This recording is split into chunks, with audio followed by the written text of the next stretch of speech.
જય માતાજી મિત્રો, આ ભાઈ જો પંપ રિપેરિંગ કરે છે.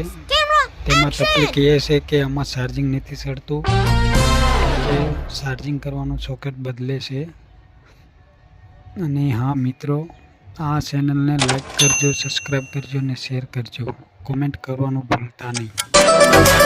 उम्र मत देखिए जनाब, जिगर पूरा सिस्टम हिलाने का रखते हैं.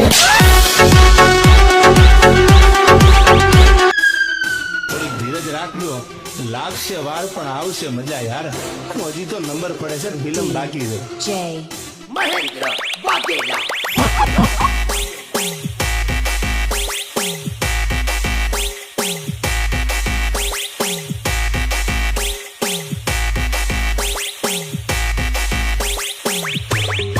आजा आजा आजा आजा आजा आजा